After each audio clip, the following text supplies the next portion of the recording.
Shalom saudara yang dikasih Tuhan. Hari ini kita bertemu lagi.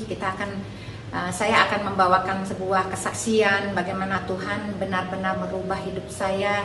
Semakin hari saya merasakan saya semakin mengasihi Tuhan Yesus. Percayakah saudara bahwa Tuhan Yesus mati di kayu salib untuk pergi ke surga, lalu Dia akan menyediakan tempat bagi kita. Tuhan Yesus berkata, aku pergi ke rumah Bapa untuk menyediakan tempat bagimu. Berarti engkau dan aku, kita semua punya rumah di surga yang Tuhan sudah sediakan. Tetapi apakah kita benar-benar akan pergi ke sana? Itu adalah dari diri kita sendiri. Pada suatu hari Tuhan memberikan saya penglihatan seperti ini.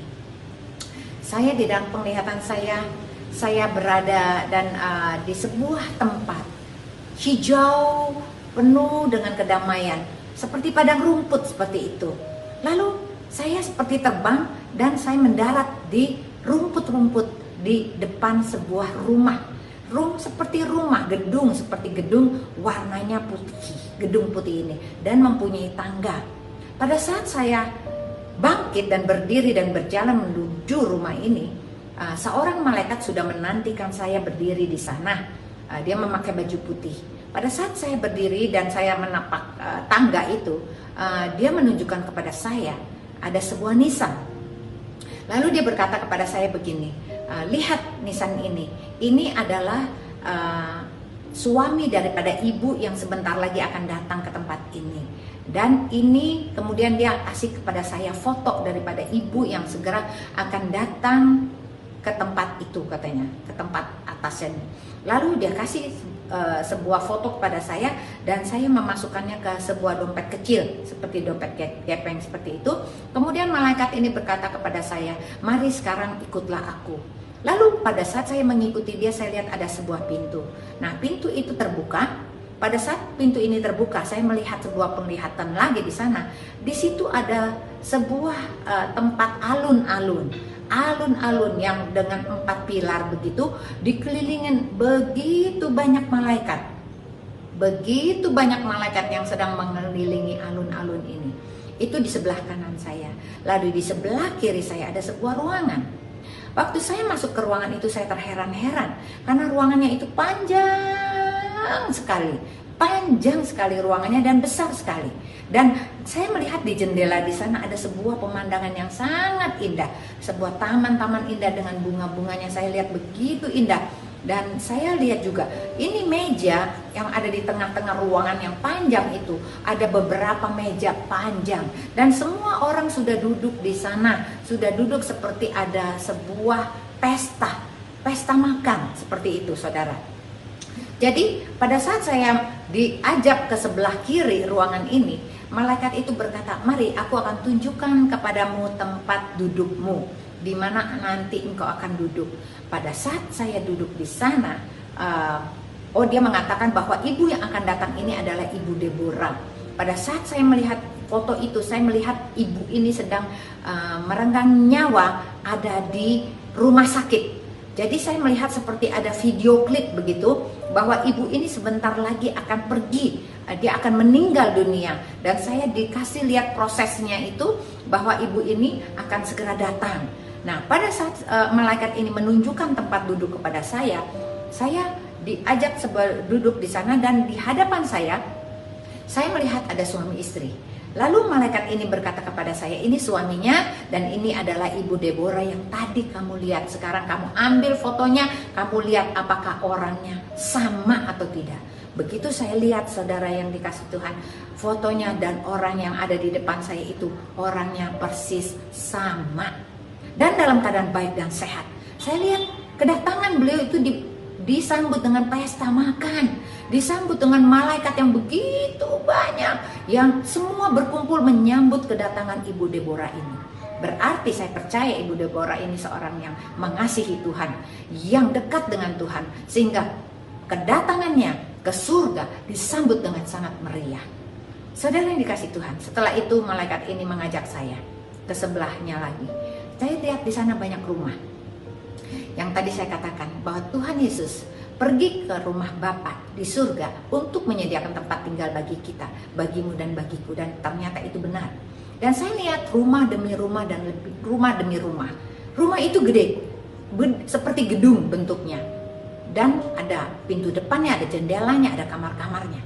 Lalu saya melihat sebuah rumah yang belum jadi.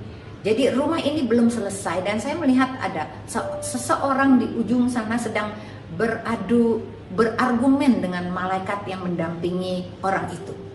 Lalu saya bertanya kepada malaikat yang ada di sebelah saya tanya begini, kenapa orang itu sedang bertengkar ya? Saya rasa dia lagi argumen tentang sesuatu. Lalu malaikat di sebelah saya mengatakan begini, dia sedang berargumen ingin menempati rumah itu, tetapi rumah ini belum selesai.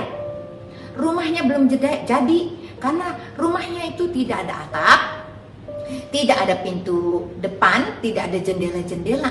Jadi rumah ini tidak siap untuk ditinggali dan orang itu harus pergi dari rumah itu. Nah, dengan demikian saya melihat bahwa orang ini harus diusir daripada rumah yang sudah dibangunnya separuh jadi. Lalu saya bertanya kepada Tuhan, apa arti daripada mimpi saya ini? Ternyata malaikat yang di sebelah saya ini berkata begini, bahwa rumah di surga itu tidak bisa dibeli dengan uang, tidak bisa dibeli. Yang menjadi atap, yang menjadi dasar, yang menjadi tembok, semua adalah perbuatan baik kita selama kita hidup di muka bumi ini. Sampai di situ saya terbangun dan saya banyak merenungkan. Lalu saya teringat firman Tuhan yang berkata begini, carilah dahulu kerajaan Allah dan kemuliaannya, maka segala sesuatu akan ditambahkan kepadamu. Janganlah engkau khawatir apa yang kau makan, minum, dan pakai. Itu semua dicari oleh orang-orang yang tidak mengenal Tuhan. Lalu Tuhan berkata begini, jangan jadi seperti orang kaya yang bodoh. Dia mencari hartanya begitu banyak, membuka lumbung baru, tetapi malam hari itu juga dia diangkat daripada tubuhnya, berarti dia meninggal. Tuhan berkata, jangan kita mencari yang sia-sia, jangan mencari kekayaan, sesuatu kekayaan yang kita anggap penting, tetapi kalau kita tidak kaya di mata Tuhan. Saya benar-benar terinspirasi oleh mimpi itu. Berarti Tuhan mengajak kepada kita, kepada saya dan saudara yang dikasihi Tuhan, untuk membangun rumah kita di surga. Dimulai dari hidup kita. Kita benahin hidup kita fokus kepada Tuhan. Kita tidak lagi memikirkan harta dunia, tetapi kita banyak-banyak berpikir bagaimana caranya aku membangun rumahku di surga. Rumahku pasti indah, rumahku pasti besar, banyak kamarnya. Kita banyak berbuat baik, kita banyak melakukan firman Tuhan, yaitu kita mengasihi sesama kita dan mengasihi orang yang lebih rendah daripada kita. Kita membantu pelayanan pekerjaan Tuhan, dan dengan begitu rumah kita di surga mulai terbentuk. Bagaimana cara rumah kita di surga itu terbentuk? Rumah kita di surga bisa terbentuk dimulai dari rumah hati kita dulu. Rumah hati kita dulu harus dibenarkan, harus diberesin, bahwa rumah hati kita itu adalah tempat Roh Allah berdiam, tempat Roh Kudus berdiam, tempat di mana Roh Kudus nyaman berada di dalam hati kita. Kalau hati kita ini penuh dengan permufakatan jahat, kalau hati kita ini mendendam, hati ini kita penuh dengan kejahatan dan kebencian, maka Roh Kudus tidak akan pernah nyaman hidup di dalam rumah hati kita. Kita harus betulkan dulu rumah hati kita. Kita harus membangun rumah hati kita, yaitu dengan satu, kita mengasihi Tuhan dengan segenap hati, dengan segenap jiwa, dengan segenap akal budi kita. Maka 4 itu akan terjadi pilar, 4 besar pilar yang menopang rumah hati kita. Mengasihi Tuhan dengan segenap hati, dengan segenap jiwa, dengan segenap kekuatanmu, dan dengan segenap akal budimu. Maka 4 pilar ini menjadikan dasar pilar rumah hati kita, tempat Roh Kudus bekerja. Lalu, apa yang menjadi tembok-tembok daripada rumah kita?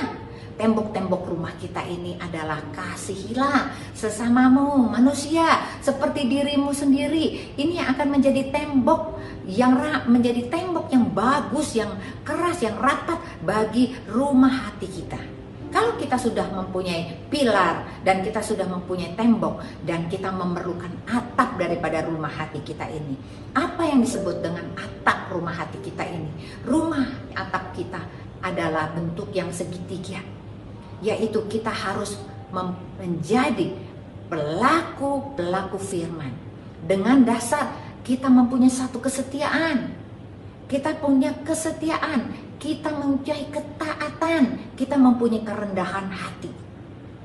Dasar kesetiaan, dasar ketaatan kita, dasar kerendahan hati kita, ini menjadi atap daripada rumah hati kita.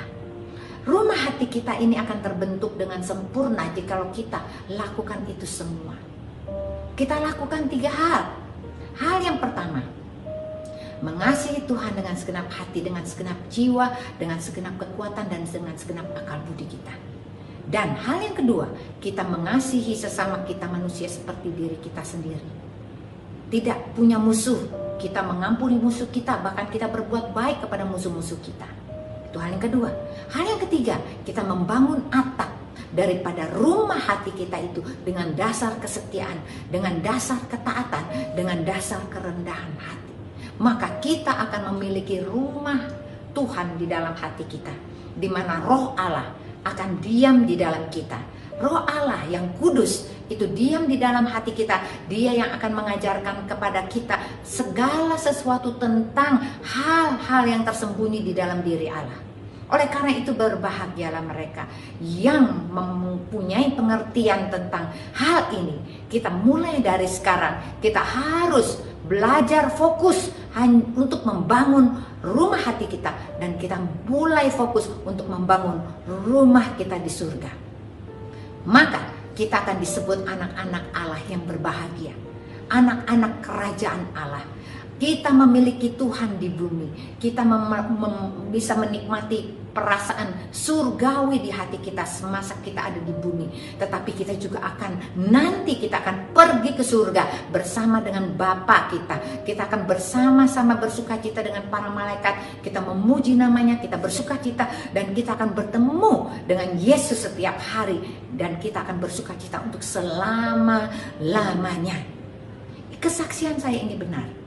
Saya sudah menulisnya, dan kesaksian saya ini saya tidak akan pernah bisa lupa. Penglihatan yang Tuhan kasih itu seperti video klip yang terus tertanam di dalam jiwa saya, di dalam hati saya, di dalam pikiran saya. Dan itu seperti sebuah video yang begitu hidup, sehingga saya percaya bahwa firman yang Tuhan berikan kepada saya itu adalah firman yang hidup, penglihatan yang hidup tentang surga. Oleh karena itu, mari kita percaya saja, percaya kepada Yesus. Kita sungguh-sungguh mengikut Dia tanpa pamrih. Kita jangan hitung-hitungan waktu sama Tuhan. Kita sungguh-sungguh mempersembahkan hidup kita. Tubuh kita menjadi bait Allah. Hidup kita menjadi hidup yang mulia, hidup yang kudus, hidup yang bermakna, hidup yang produktif buat Tuhan. Oleh karena itu, maka engkau namamu tercatat di surga. Engkau dan aku, kita akan menjadi penghuni surga. Tuhan Yesus memberkati.